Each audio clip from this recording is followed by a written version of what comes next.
Okay, thank you guys for letting me stop that and start a new video here for continuation here. So as I was stating before, Doug went back to the hospital October 30th of 2017, the day before Halloween, which is scary in enough as itself. But he was able to be revived after 5 minutes of being unresponsive and no heartbeat. Here at home when the EMTs showed up, so that's okay. But like, it was just crazy and all kinds of craziness here. And when they intubated him here, emergency intubated him, they said his secretions were so thick that they could barely get the thing through. And I'm sitting there trying to think, how in the world can one doctor say, oh, he looks good, and then boom, he's not good? Like they should have put his trach tube back in. Honestly, they should have. That's my opinion. But anyway, when he got back there, they got him stable, got him up to an ICU room. Well, October 31st, Halloween, he coded again. And coded basically means they lost him, because he went into respiratory distress and went into cardiac arrest due to respiratory distress. And at that time he was like, Mr. Oh, I don't want my trach tube put back in. I don't want this. I don't want that. Just very adamant about it. Well, palliative care, they're there to basically support the patient and the family and whatever. And so basically we all sat down and talked, and it was, Doug, if you don't do this, if you don't get re-trached, you're gonna die. Like, you have to face this reality. Do you want to just live for comfort now, or do you want to actually live and try to get better? And so he finally agreed to be retrached. Oh wait, that was the 30th, excuse me. That was the 30th. And I was under the impression that they were going to do it that night, and that's when I got a call on October 31st that he had coded again, which pissed me off because I didn't know that they were waiting to redo his trach till the next day. So I've already lost my husband twice. Thankfully, for only about 5 minutes apiece. But I think it did some damage to his brain. More damage. But this time, when they trached him this time, the surgeon calls me and is like, well, did they do his trach emergency trach or what? Because it's a lot higher than it's supposed to be. And I was like, oh God. That explains why he was in so much pain with it, because it was not in the right spot. Because this one, since they put it in, he has not had an issue with it. Not once. It hasn't fallen out. It hasn't done anything. So it's like it's just been real crazy about how that works. But so I was like, no, it was scheduled. And so he's like, oh, that's really weird. And I'm thinking, well, maybe because UC University is a teaching hospital, they are dumb and put it in the wrong place. But it saved his life. I'm not complaining. Well, so finally they get that going. Well, then he turns out to have this crazy bleed in his back, between his lungs and his back, that they can't figure out how it started. And he was bleeding into his abdominal cavity like crazy.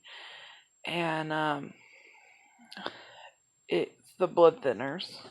I know it's the blood thinners. But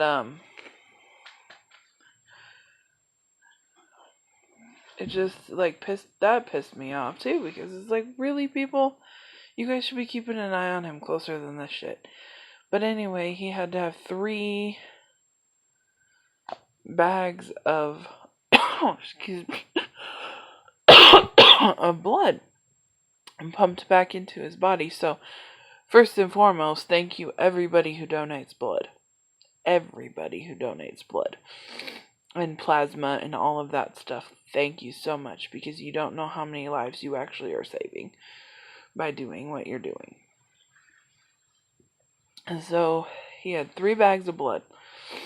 And they finally got the blood to start slowing down, and everything was starting to do good, and finally things were going good. And so they asked me where he wanted to go for long-term acute care again. Well, this time, thankfully, we had a choice in the matter, because Medical Center of the Rockies lets us choose. I mean, it's not like we have a huge selection, because we're on Medicaid, but it gave us a better chance to get a better place. And so he went to Kindred for the first time. And Kindred's in Aurora. Excuse me, guys. So Kindred's in Aurora, and went, toured it, was so impressed by the staff when I toured Kindred. It's dedicated to pulmonary, so lungs and all that stuff. So they have one of the top pulmonologists in the state of Colorado working there, surprisingly. And that's where Doug needed to be. Like, that's just where he needed to be. Like, I prayed about it, and that's where God told me, yeah, we should probably try to send him there. Okay, put him on the wait list. He was number 7. But he was the only one on the wait list that was pre-approved and ready to go. So he got bumped up and got moved there faster. So he spent almost a month there, and he got out December 22nd, right before Christmas.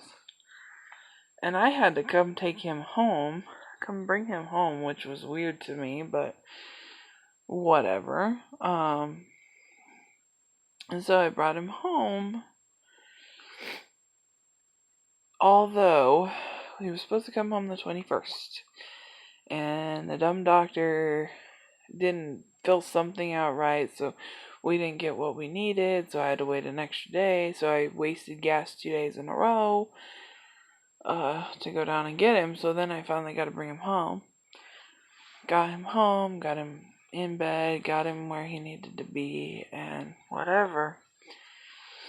And that was, let me tell you, the worst week of my life. I love my husband to death, but taking care of a full-grown man 24/7 and taking care of a almost 2-year-old 24/7 is not easy.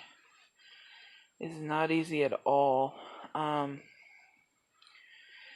We were supposed to have CNAs coming in to help me bathe him and make sure he was getting pulled up and doing that kind of care for him during the day so that I could spend time with my son and do what we needed to do. But that took forever to get approved. It was like the worst little bit of time of my life. I was getting 2.5, maybe 3 at the most hours of sleep a night, just because I had to be up every so often to give Doug pills and suction him and all that fun stuff that I didn't want to do. But because he wanted to be home for Christmas. And so we got to spend Christmas together. Well, we had so many nurses, RNs in here.